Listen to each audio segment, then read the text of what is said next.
Hello and welcome to the Winterbottom Stakes Day edition of The Box Seat. I'm Mark Warwood. 9 races on this Group 1 race day. We're expecting a sunny day, 30 degrees Celsius. The track to be a good 4 and the rally will be at the 4 metre position.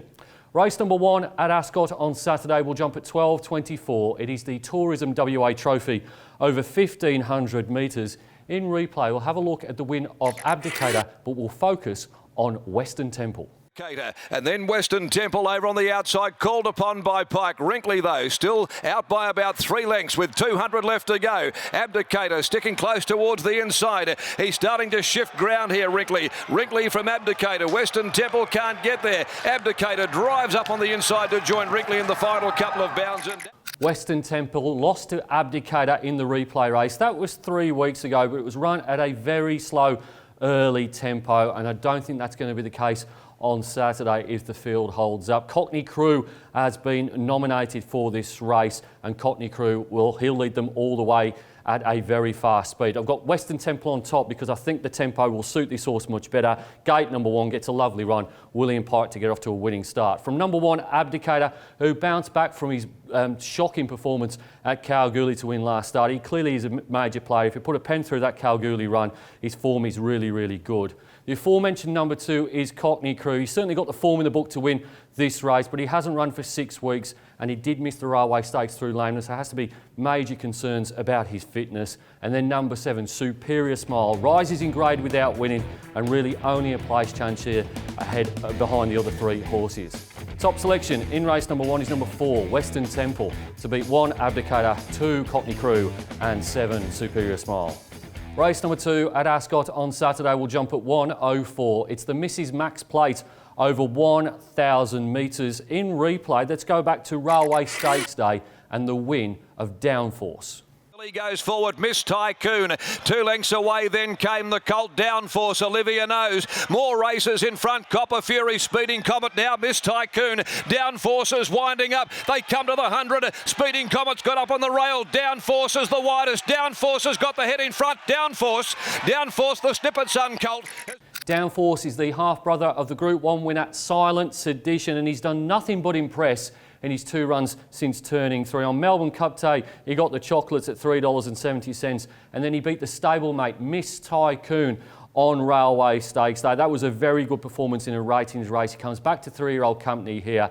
He looks like a future superstar to me. They've kept him as a colt. He's the one to beat here. Number 2, Downforce. To beat number 8, Put a Spell on You. Made a really good winning debut for William Pike and Fred Kersley. Pike rides Snippy Miss in this race, so Jade McNaught takes over, takes off 1.5 kilos, so dropping in weight from that win. Number 4 is Levitate, who trialled really, really well before placing at Belmont, somewhat unlucky that day as well, and then winning at Bunbury. And then number 1, the benchmark in this race is Mia Dolce, weighted up to her eyeballs though with 58.5 kilos. Certainly think the 1,000 metre suits, and the trainer Jace Buckley takes the blinkers off.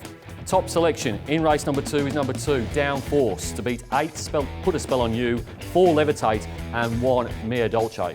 Race number 3 at Ascot on Saturday will jump at 1:44. It is the Amelia Park Handicap over 1,100 metres. In replay, we're going to look at the race won by Undisclosed, but we're going to focus on Rebel Knight.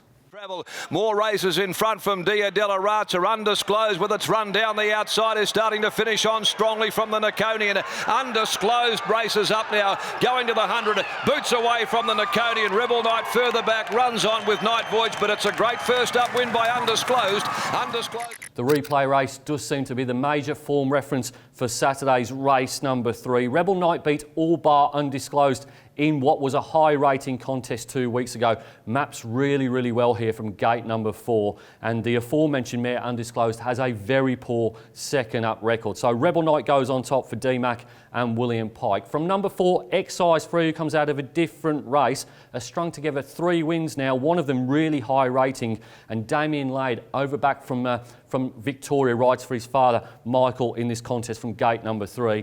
Number 6 is Beat the Devil. Didn't get the clearest of runs last start. That was only 7 days ago. Gets a set of blinkers here. Always a sign of intent from Simon Miller. Luke Curry rides, visiting jockey. Gate number 2 can certainly improve. And then number 3, Undisclosed, was really, really good fresh 7 days ago, or 14 days ago rather, but has really struggled second up previously with just the 1 third placing from 4 starts.